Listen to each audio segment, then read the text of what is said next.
మనందరి గురువు విశ్వగురు పితామహ బ్రహ్మశ్రీ సుభాష్ పత్రిజీ గారికి, మాతా సమానురాలైన స్వర్ణమాల పత్రి గారికి అనంత కోటి ఆత్మ ప్రణామాలు. మరి ఈ జూమ్ సెషన్ ద్వారా పాల్గొంటున్న ఆత్మ బంధువులందరికీ కృతజ్ఞతలు. తిరుమల నాథ పిరమిడ్ ట్రస్ట్ ఆధ్వర్యంలో ప్రతిరోజు ఉదయం 11 గంటలకి మనము జ్ఞానాన్ని అందుకుంటున్నాము. దాని తర్వాత ధ్యానం చేస్తున్నాము. మరి ఈ రోజు నేను మీ ముందుకు వచ్చాను శబరి మాత అందుకున్న జ్ఞానం గురించి తెలియచేయడానికి. శబరి ఎంతటి గొప్ప భక్తురాలో మనకందరికీ తెలుసు. ఎందుకంటే శబరి గురించి మనము యోగుల చరిత్రలో ఒక రోజు చెప్పుకున్నాం ఫ్రెండ్స్. 11 రోజులు 11 మంది యోగుల గురించి చెప్పుకున్నాము. మరి ఈ 11 రోజులు మనం ఏం చేస్తామంటే ఆ యోగులు తెలుసుకున్న జ్ఞానం, అంటే నదులన్నీ చివరికి సముద్రంలోనే కలుస్తాయి. ఎవరు చెప్పినా జ్ఞానం అనేది మారదు, సత్యం అనేది మారదు, కానీ చెప్పే విధానం మాత్రమే మారుతుంది. మరి శబరి మాత రాముని అడిగిందట, రామా నేనేమి చదువుకోలేదు, నేను స్తోత్రాలు చదవలేను, జపాలు చెయ్యలేను, యజ్ఞయాగాదులు చేసే అంత డబ్బు నా దగ్గర లేదు, నీకు కీర్తనలు పాడలేను, మరి నేను ఎలా నీకు నచ్చాను, ఎలా నిన్ను మెప్పించగలను తండ్రి అని అడిగిందట. అడిగినప్పుడు రాముడు చెప్పాడట, శబరిమాత 9 రకాల నవవిధ భక్తి మార్గాలు ఉన్నాయి. ఆ 9 మార్గాలని నేను ఈ రోజు నీకు చెప్తాను. ఆ 9 నీలో ఉన్నాయి కాబట్టి నువ్వు ముక్తిని పొందుతావు అని చెప్పాడట. మరి శబరిమాత అలాగే ముక్తిని పొందింది. మరి రాముడు శబరిమాతకి ఏ యొక్క నవవిధ భక్తుల గురించి చెప్పాడో ఆ భక్తి మార్గాన్ని గురించి మనం ఈరోజు తెలుసుకున్నాం ఫ్రెండ్స్. సో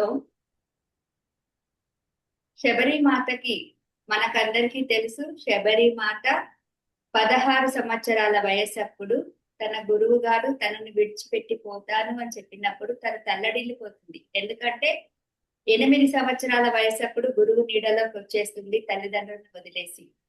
దేనికోసం వచ్చింది తను? దేనికి వచ్చింది అంటే తన పెళ్లి అనుకుంటారు. పెళ్లి సమయంలో తను గొర్రెపిల్లని చంపుతారు అని తెలిసి ఆ గొర్రెపిల్ల ప్రాణాలు కాపాడడానికి తను ఏం చేస్తుంది, పెళ్లి అనేది ఆగిపోతే, నేను అనేది కనిపించకపోతే ఆ అమాయక గొర్రెపిల్ల ప్రాణాలు రక్షించబడతాయని ఒకే ఒక దృఢ సంకల్పంతో తన ఊరిని, కన్నవాళ్ళని అందరినీ వదిలేసి తను అరణ్య మార్గంలో వెళ్ళిపోయి ఒక ముని ఆశ్రమానికి చేరుతుంది 8 సంవత్సరాల వయసులో. మరి 16 సంవత్సరాల వయసు వరకు ఆ గురువు శుశ్రూష చేస్తూ సేవ చేస్తూ ఉండిపోతుంది. మరి గురువు గారు 16 సంవత్సరాల ఆ అమ్మాయికి 16 సంవత్సరాల వయసు వచ్చినప్పుడు మరి గురువు గారు చాలా అంశలి వాడైపోతాడు. ఆయన చెప్తాడు, అమ్మాయికి నేను వెళ్ళిపోవాలి అంటే అప్పుడు తన తల్లడిల్లిపోతుంది, నాకు మీరు తప్ప ఇంకెవరు లేరు అంటే. అప్పుడు గురువు చెప్తాడు ఏమని, రాముడు నిన్ను వెతుక్కుంటూ వస్తాడు అని ఒకే ఒక మాట చెప్తాడు. గురువు వెళ్ళిపోతాడు. ఆ గురువు మాటను పట్టుకొని తను 70 సంవత్సరాలు వెయిట్ చేస్తుంది ఫ్రెండ్స్.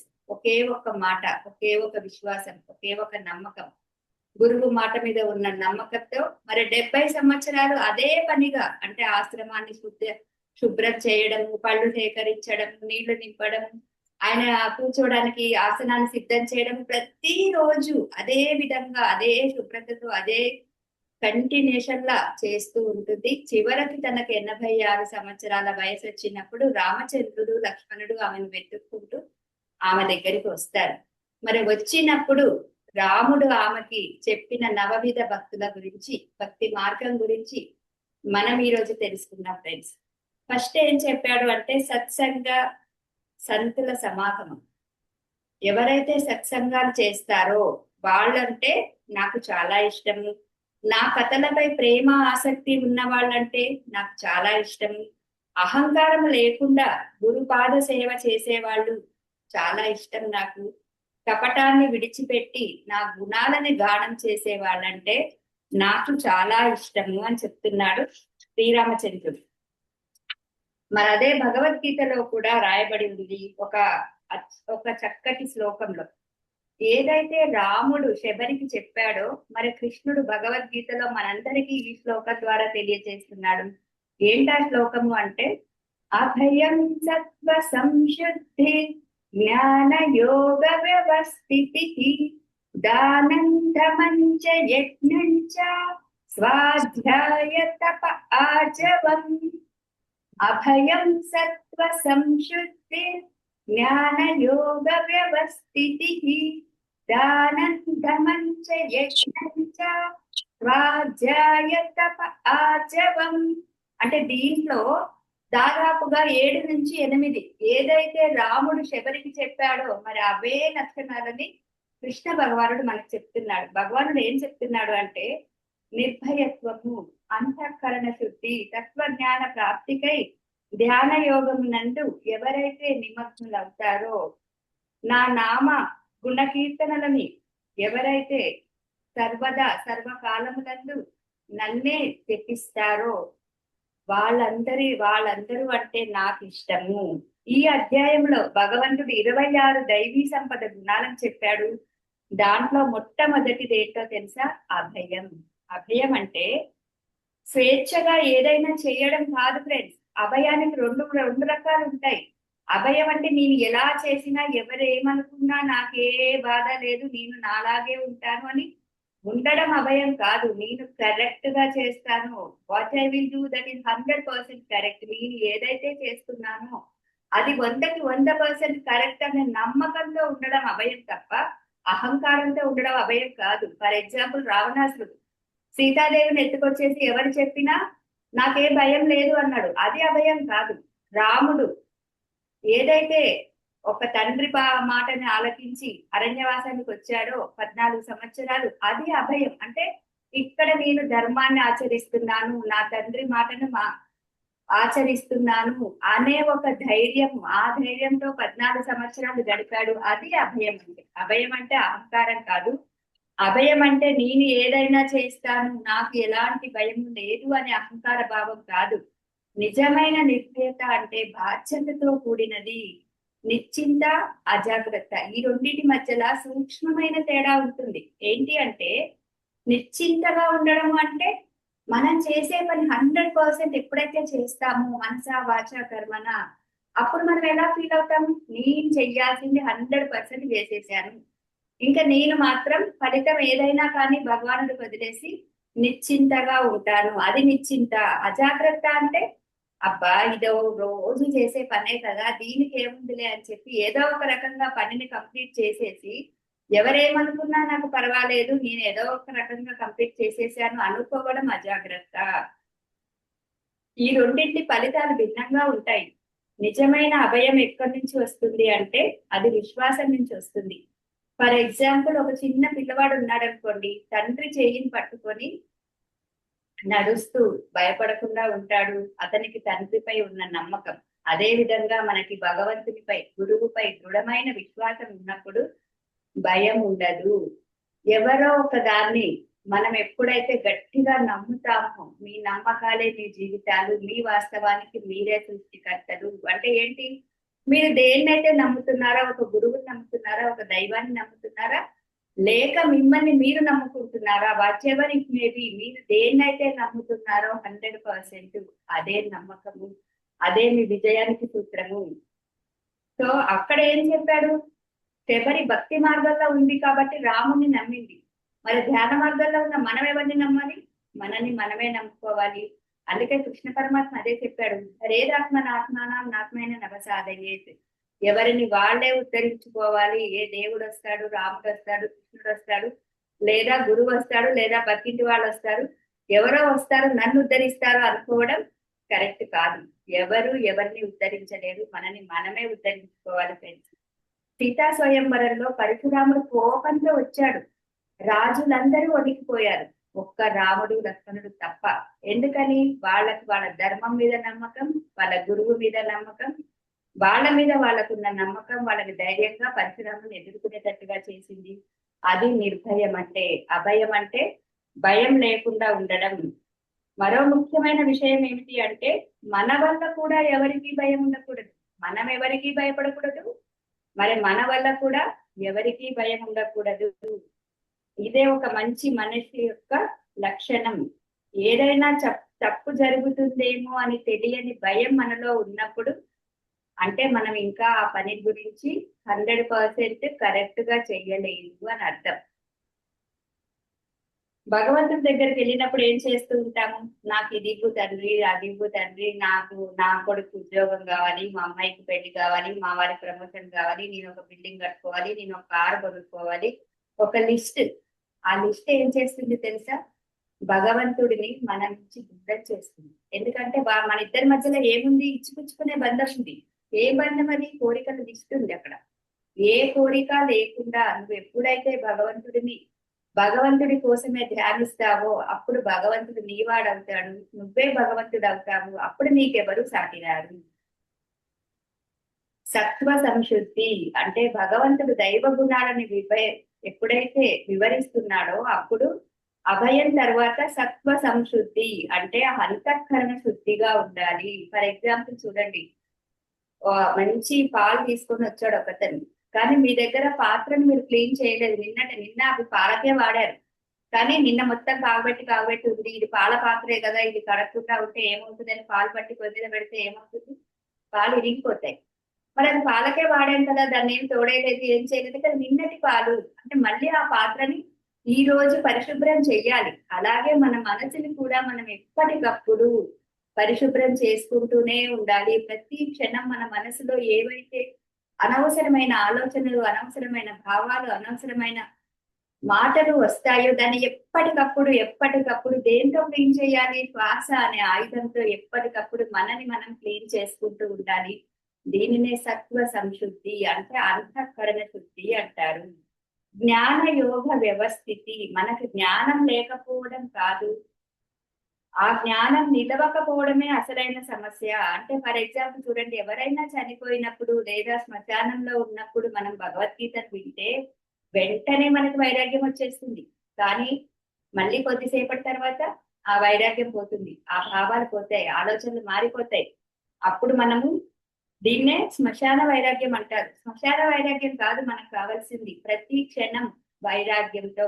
వైరాగ్యం అంటే మళ్ళీ వైభోగం, వైభోగమే వైరాగ్యం. కానీ వైరాగ్యం అంటే ఏదో వదిలేయడం కాదు, ఏది అవసరం లేదో దాన్ని వదిలేయడమే వైరాగ్యం అంటారు. మరి అలాగే దానం కూడా ఒక ముఖ్యమైన దైవీ గుణం. దానం అంటే కేవలం డబ్బు ఇవ్వడం మాత్రమే కాదు ఫ్రెండ్స్.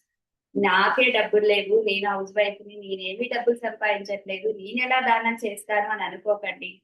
భగవంతుడు మీకు ఏదైతే ఇచ్చాడో దాన్ని దానం చెయ్యండి. 2 చేతులు ఇచ్చాడు, ఒకటి మనం తీసుకోవడానికి, మరొకటి ఇవ్వడానికి. కానీ మనం ఏం చేశాం తెలుసా? తీసుకోవడానికి మాత్రమే అలవాటు పడ్డాము. సో ధనం మాత్రమే కాకుండా జ్ఞానదానం, సమయదానం, ఆనంద దానం ఏదైనా చేయొచ్చు. అన్నిటికంటే గొప్ప దానం ఏంటో తెలుసా? అర్జునుడు శ్రీకృష్ణుని అడిగాడట, స్వామి అన్నిటికంటే గొప్ప దానం ఏంటి? అన్నదానమా? గోదానం, భూదానం, సువర్ణ దానం, అన్నదానం, ఇలా అన్ని దానాలలోకెల్లా ఏది గొప్పదైన దానము అంటే, నాయన నువ్వు భోజనం పెడతావు, 60 రకాల వంటలు చేసి పెట్టచ్చు, షడ్రోసపేతంగా భోజనాలు వడ్డించవచ్చు, వాడు పొట్ట పగిలేలా తినొచ్చు. కానీ వాడికి ఎంతవరకు ఆకలి కాకుండా ఉంటుంది? 3 గంటలు కాకపోతే 5 గంటలు, లేకపోతే 6 గంటలు, లేదంటే అట్లీస్ట్ ఒక రోజు తర్వాత అయినా మళ్ళీ నువ్వు 100 రకాల భోజనం, 100 రకాల పదార్థాలు వడ్డించినా మళ్ళీ నెక్స్ట్ డే ఆకలి అవుతుంది. ఒక వారం తర్వాత వాడు మర్చిపోతాడు. అన్ని దానాలకల్లా అన్నదానం గొప్పది, అది శరీరం అనుకున్నప్పుడు మాత్రమే. అలాగే గోదానం చేశావు, ఆ గోవు చనిపోయేంత వరకు గుర్తుంటుంది. భూదానం చేశావు, ఒక తరం వరకు గుర్తుంటుంది. కానీ ఎవరైతే జ్ఞానదానం, ఏ జ్ఞానము? ఆత్మ జ్ఞానాన్ని దానంగా ఇస్తారో అది జన్మ జన్మలకి గుర్తుంటుంది. అంటే మనము ఏ దానాన్ని చేయాలి? ప్రతి ఒక్కరికి సమయ దానాన్ని చేయాలి, ఆత్మ జ్ఞానాన్ని దానంగా చేయాలి. ప్రతి ఒక్కరికి 24 గంటలే, ఎవరి టైం వాళ్ళకి ఇంపార్టెంటే, ఎవరి బిజీ లైఫ్ వాళ్ళకే ఉంది. ఇక్కడ ప్రతి ఒక్కరు బిజీగానే ఉన్నాం, ఎవరికి సమయం లేదు. అలాంటి టైంలోనే మనం సమయాన్ని తీసి 10 మంది కోసం ఎప్పుడైతే ఆ సమయాన్ని మనం ఉపయోగిస్తూ ఉన్నామో అప్పుడు వాళ్ళకి ఏమవుతుంది? సత్సంగత్వే నిస్సంగత్వం, నిస్సంగత్వే నిర్మోహత్వం, నిర్మోహత్వే నిశ్చల చిత్తం. అంటే సత్సంగత్వం ఎప్పుడైతే చేస్తూ ఉంటామో అప్పుడు వాళ్ళలో ఉన్న మోహాలన్నీ తొలగిపోతాయి. ఆ మోహాలన్నీ ఎప్పుడైతే తొలగిపోతాయో వాళ్ళు నిశ్చలమైన స్థితిలోకి వస్తారు. ఎప్పుడైతే నిశ్చలమైన స్థితిలోకి వస్తారో అప్పుడు ఆనందమయ స్థితిలో ఉంటారు. ఎలా ఉన్నారు? ఆనందమయ స్థితిలో ఇక్కడ సత్సంగత్వము. ఫస్ట్ చెప్పాడు భగవానుడు శబరికి, సత్సంగత్వే నిస్సంగత్వం. ఎప్పుడైతే సత్యం తెలిసిన వాళ్ళతో సాంగత్యం చేస్తావో అప్పుడు ఈ యొక్క ఆనందమయ కోశాన్ని నువ్వు టచ్ చేస్తావు. ఎప్పుడైతే ఆనందమయ కోశం మనలో ఉన్న 7 బాడీస్ లో ఆనందమయ కోశాన్ని ఎప్పుడైతే మనం టచ్ చేస్తామో అప్పటి నుంచి ఆనందమే ఆనందం, పరమానందము, బ్రహ్మానందం. ఆనందం అంటే ఏంటి? సంతోషం కాదు, సుఖం కాదు, శరీరానికి సంబంధించింది సుఖం. పట్టుపరుపులు ఉన్నాయి లేదా ఏసీ ఉంది అంటే సుఖంగా ఉంటాం, కానీ మనసు అశాంతిగా ఉంటే నిద్ర పడుతుందా? పట్టదు. పోనీ మనసు కూడా ప్రశాంతంగా ఉంది అనుకోండి, కానీ ఆత్మపరంగా ఏ జ్ఞానము లేదు, మనసు అశాంతిగా ఉంటుంది. ఎందుకు ప్రశాంతంగా ఉంటుంది? అది ఈ రోజు బిఎండబ్ల్యూ కార్ కొనుక్కోవచ్చు, కానీ రేపు ఇంకొక కార్ చూసాము, ఇంకొక కార్ కావాలంటుంది. ఎందుకంటే మనసుకి అశాంతే తెలుసు, ప్రశాంతత తెలియదు. ఎప్పటి వరకు తెలియదు? నేను అంటే శరీరం కాదు, ఆత్మ అనే సత్యాన్ని తెలుసుకోవడం కాదు ఫ్రెండ్స్, ఆచరించనంత వరకు మనసు ఊగిసలాడుతూ ఉంటుంది, అటు ఇటు డోలాయమానం చెందుతూ ఉంటుంది. ఫర్ ఎగ్జాంపుల్ చూడండి, విశ్వామిత్రుడు ఎన్నో వేల సంవత్సరాలు తపస్సు చేస్తాడు. అసలుకి తిండిని అన్నింటినీ వదిలేశాడు, కానీ మళ్ళీ మేనకు కనిపించగానే మళ్ళీ మోహంలో పడిపోతాడు. తన తపశ్శక్తి అంతా కూడా దారపోస్తాడు ఆమెకి. అంటే అక్కడ ఏం చేశాడు? ఇంద్రియాన్ని నిగ్రహించుకోలేకపోయాడు. ఇంద్రియాలను నిగ్రహించుకోలేకపోయాడు అంటే తన మనసు తన ఆధీనంలో లేదు. ఎందుకు లేదు అంటే ఆయన ఓన్లీ తపస్సు చేశాడు, స్వాధ్యాయం సజ్జన సాగించడం చేయలేదు.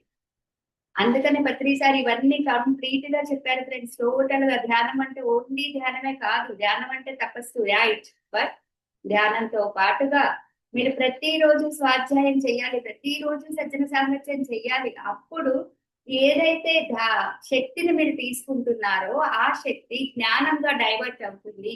అప్పుడు ఈ ఇంద్రియాలకు లోబడకుండా ఉంటారు. మరి అప్పుడు కొన్ని వేల సంవత్సరాలు తపస్సు చేసినప్పటికీ కూడా మళ్ళీ వాళ్ళ ఇంద్రియాలకు లోబడి వాళ్ళ శక్తిని అంతా కోల్పోయారు. మనం ఇప్పుడు కొన్ని గంటలు, రోజుకు 1 గంట 2 గంటలు అలా అలా హాయిగా ఏసీలో కూర్చొని ధ్యానం చేస్తూ, 1 గంట క్లాస్ వింటూ, 1 గంట పుస్తకాలు చదువుతూ, అన్ని తెలుసుకుంటూ, మనని మనం శుభ్రపరుచుకుంటూ, ఒక పాత్రను ఎలాగైతే శుభ్రం చేస్తారో అలా మనలో ఉన్న అంతఃకరణాన్ని శుద్ధి చేసుకుంటూ ఎప్పటికప్పుడు జాగ్రత్తగా ఉంటూ ముందుకు అడుగు వేస్తున్నాము. ఆత్మ యొక్క జాగృతి వైపు అడుగు వేస్తున్నాము. సో ప్రతి దాన్ని కూడా ఇది చేస్తే నాకేంటి లాభం? ఇప్పుడు నేను క్లాస్ చెప్పాను, ఒక 10 మంది అటెండ్ అయ్యారు, 1 గంట నేను క్లాస్ చెప్తే నాకేంటి లాభం? నేనేం చేస్తాను? ప్రతిసారి ఒక్కల గురించి కూడా క్లాస్ చెప్పేవాళ్ళు, ఒక్కల గురించి కూడా ఆయన ఇక్కడి నుంచి హైదరాబాద్ నుంచి కర్నూలుకి 52 వారాలు ఒకే ఒక వ్యక్తి గురించి వెళ్ళారు ఆయన. 52 ఆదివారాలు. అంటే చూడండి మరి ఎందుకు వెళ్ళారు అంటే ఆ వ్యక్తి నుంచి మరే మన యొక్క పిరమిడ్ జ్ఞాన ప్రపంచానికి ఫస్ట్ పిరమిడ్ అందించబడింది. అది బుద్ధా పిరమిడ్. మరి ఈయన 52 వారాలు పెట్టిన పెట్టుబడి ఏంటి? ఈయన దగ్గర డబ్బు లేదు. ఈయన ఏం పెట్టుబడి పెట్టాడు? ఈయన సమయాన్ని పెట్టుబడిగా పెట్టాడు, జ్ఞానాన్ని పెట్టుబడిగా పెట్టాడు. మరి ఆయనకు వచ్చిన లాభం ఏంటి? అత్యద్భుతమైన పిరమిడ్ ఇప్పుడు మన కళ్ళ ముందు కనిపిస్తుంది. అది మొట్టమొదటి పిరమిడ్. మరి ఆయన చేతిలో ఒక్క పైసా కూడా లేకుండా ఆయనకున్న ఒకే ఒక సత్సంకల్పం ఏమిటి అంటే ఈ యొక్క జగత్తుని పిరమిడ్ జగత్ చెయ్యాలి అంటే ఫస్ట్ పిరమిడ్ దిగాలి అంటే ఒకే ఒక వ్యక్తి కోసమైనా సరే నేను వెళ్ళాలి అనుకున్నాడు. వెళ్ళాడు, చేశాడు, సాధించాడు ఫ్రెండ్స్. అందుకని మనం ఎప్పుడు కూడా ఈ పని చేస్తే నాకేంటి లాభం, ఆ పని చేస్తే నాకేంటి లాభం, లాభం ఏంటి, నష్టం ఏంటి, ఇవన్నీ తీసేయండి. ఎప్పుడు కూడా మనస వాచ కర్మణ త్రికరణ శుద్ధిగా మనం పని చేయడం స్టార్ట్ చేయాలి. సో ఎవరైనా బాధలో ఉన్నారు అనుకోండి, వాళ్ళ మాటలు వినండి ఫ్రెండ్స్, వాళ్ళ పూర్తిగా వినండి.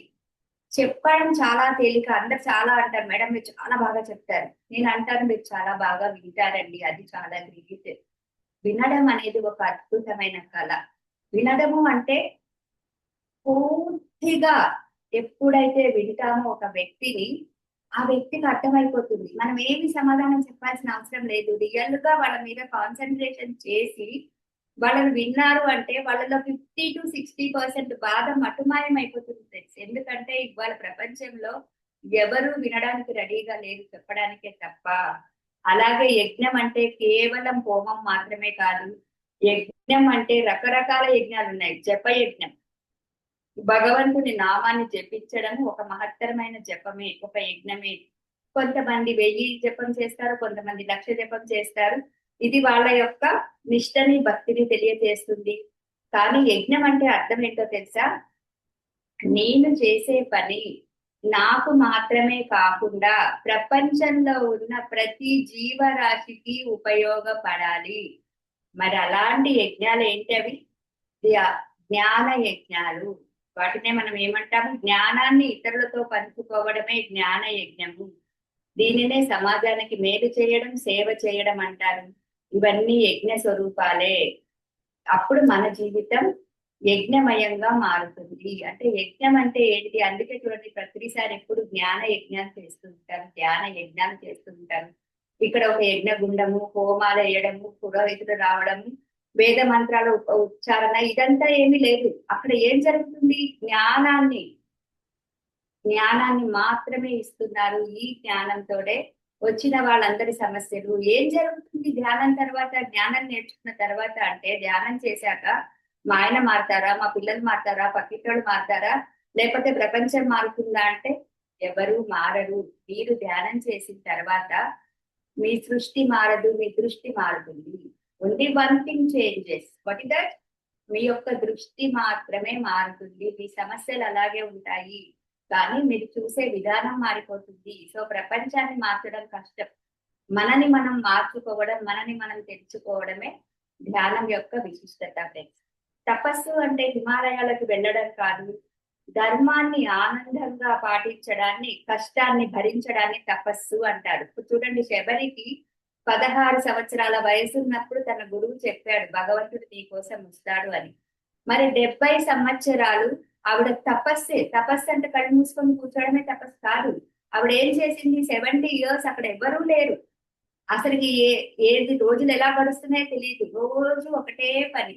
ఆశ్రమం క్లీన్ చేయాలి, ఆ దారి మొత్తం క్లీన్ చేయాలి, నీళ్ళతో నిప్పు పెట్టాలి, అంతా పువ్వు తెచ్చి పెట్టాలి, పళ్ళు తెచ్చి పెట్టాలి, ఎదురు చూస్తూ కూర్చోవాలి. అది తపస్సు. అలా 70 సంవత్సరాల తన కఠోరమైన తపస్సు తర్వాత తను రామచంద్రుడే స్వయంగా తన దగ్గరకు వచ్చాడు. భక్తుల దగ్గరికి రాముడు వచ్చాడు. తనకి భక్తి తెలియదు, జ్ఞానము తెలియదు, వైరాగ్యము తెలియదు, సాంప్రదాయము తెలియదు, పద్ధతులు తెలియదు. కేవలం తెలిసింది ఒక్కటే ఒకటి, ఏంటి అంటే గురువు మాట మీద నమ్మకం, రాముడు వస్తాడన్న విశ్వాసం, అంతే. అదే జీవితం అనుకుంది. ఆ జీవితంలోనే తన ముక్తిని, మోక్షాన్ని పొందింది. ఆర్ధవం అంటే సరళత.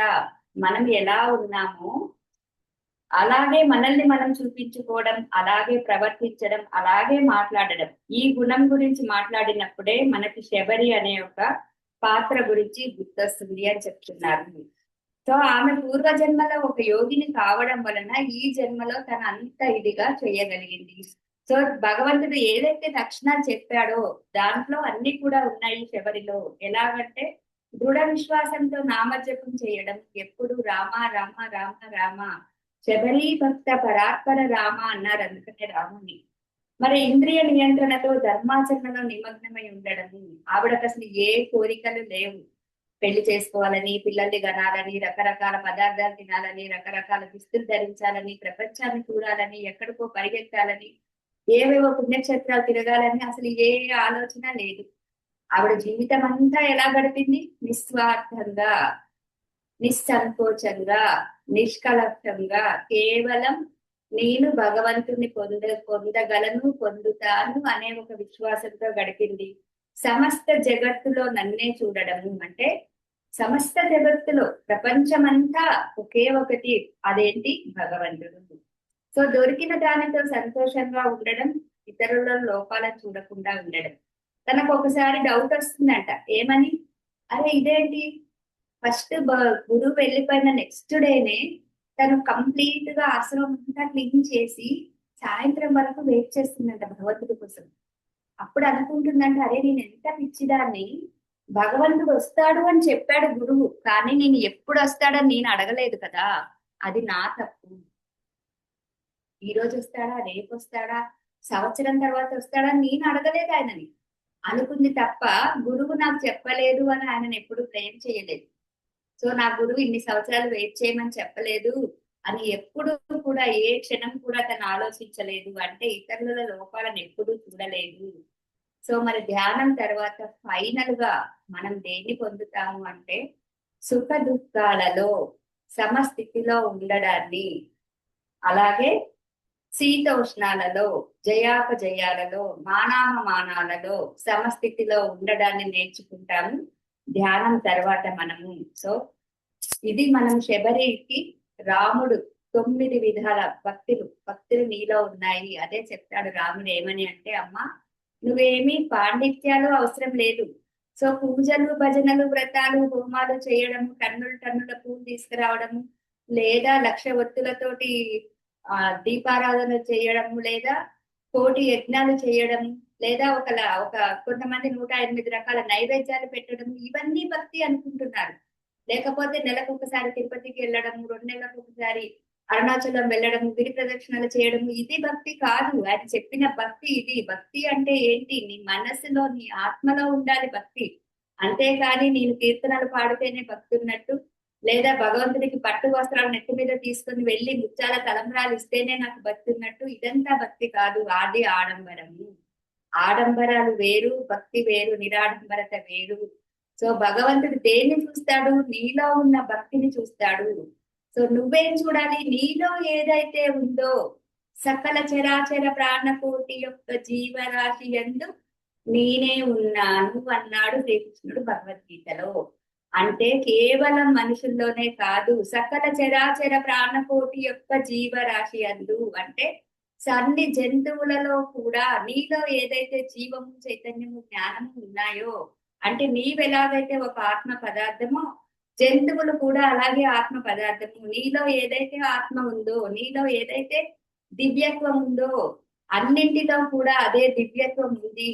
సో ఆ దివ్యత్వాన్ని, నీలో ఉన్న దివ్యత్వాన్ని నువ్వు ఎప్పుడైతే నీ ఆత్మ దీపాన్ని నువ్వు వెలిగించుకుంటావో, అందరిలో ఉన్న దివ్యత్వాన్ని నువ్వు చూడగలుగుతావు సమదృష్టితో.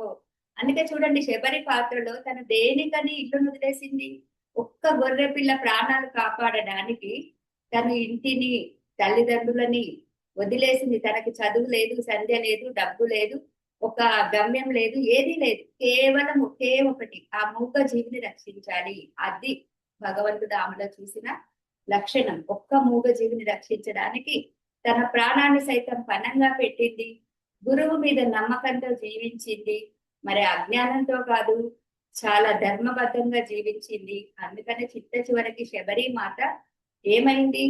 రాముడిలో లీనమైపోయింది అని చెప్తారు. ఎలా లీనమైపోయింది అంటే తన యొక్క యోగాగ్నితో. మరి తనేమి యోగం చేయలేదే, తనకు పతంజలి యోగ సూత్రాలు తెలియదు, తనేమి యజ్ఞాలు చేయలేదు, యాగాలు చేయలేదు, హోమాలు చేయలేదు, మరి దానాలు చేయలేదు, ధర్మాలు చేయలేదు, తనేమి భగవద్గీత చదవలేదే. మరి తనెలా భగవంతుడిలో లీనమైంది అంటే ఈ 9 రకాల భక్తి మార్గం ఏదైతే ఉందో అవన్నీ కూడా తనలో ఉన్నాయి అని భగవంతుడే టిక్ కొట్టేశాడు. అమ్మ నీకు ఇది ఉంది, ఇది ఉంది, ఇది ఉంది, ఇది ఉంది, అన్నిట్లలో నువ్వు 100% రైట్, నువ్వు కరెక్ట్ గా ఉన్నావు.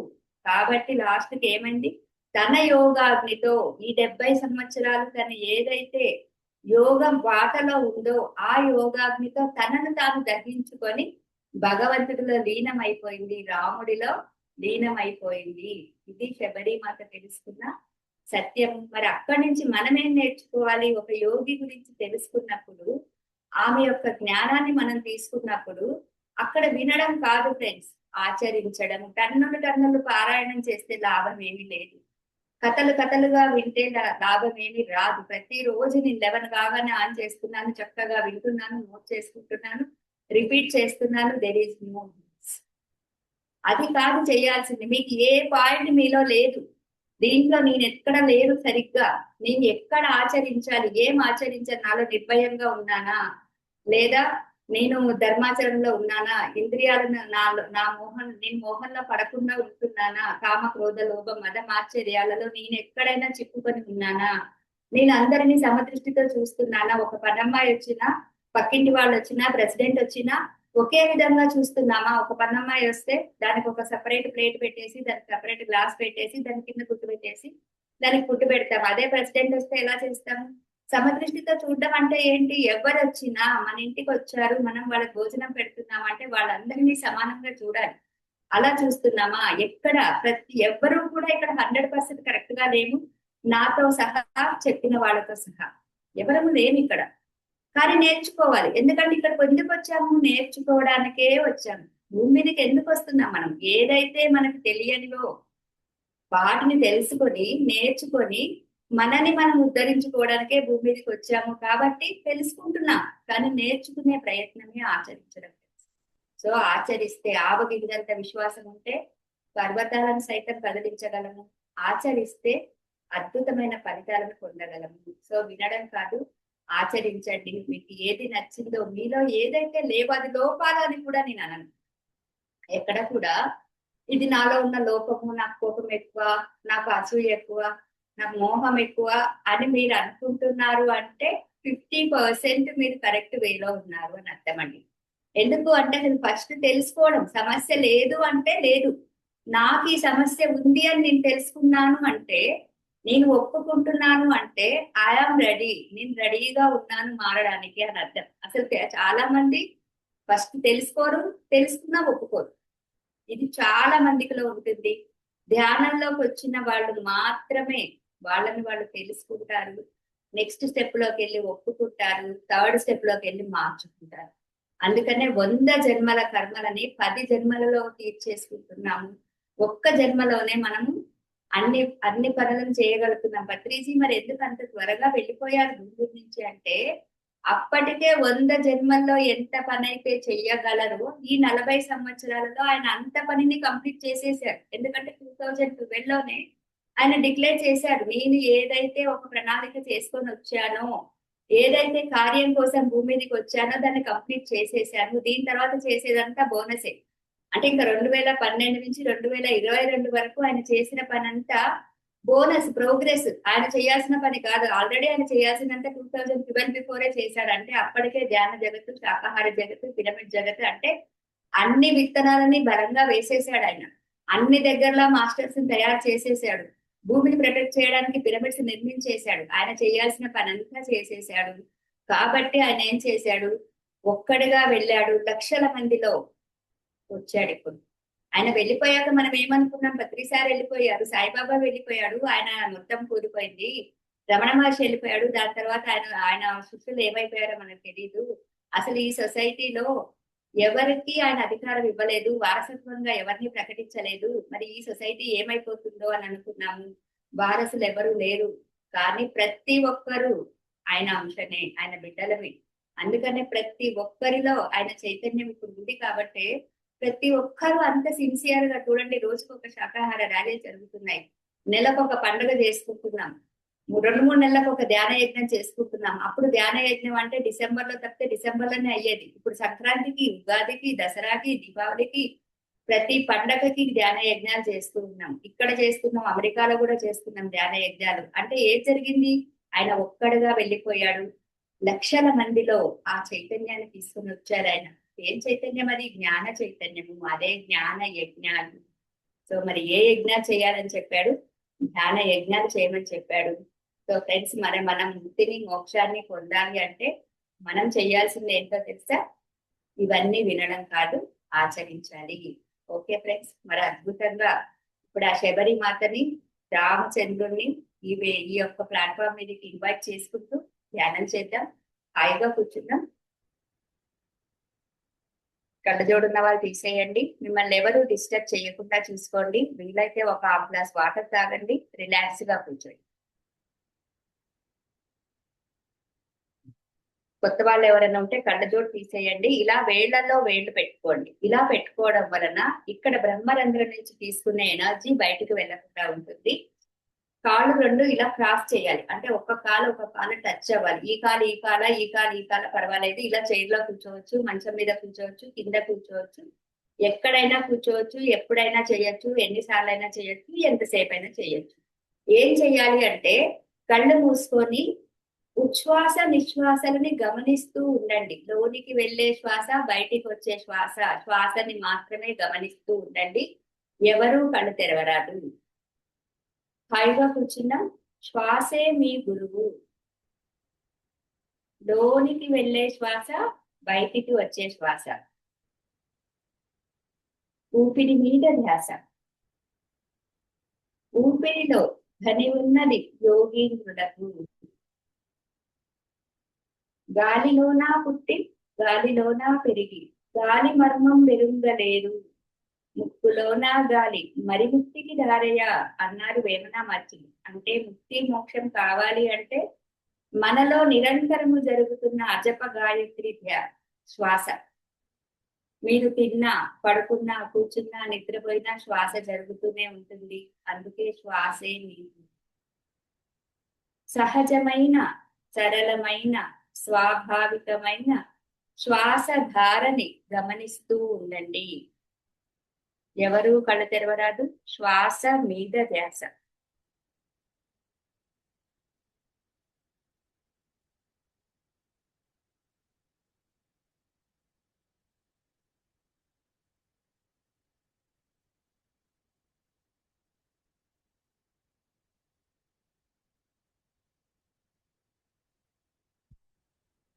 శ్వాసని మాత్రమే గమనిస్తూ ఉండండి.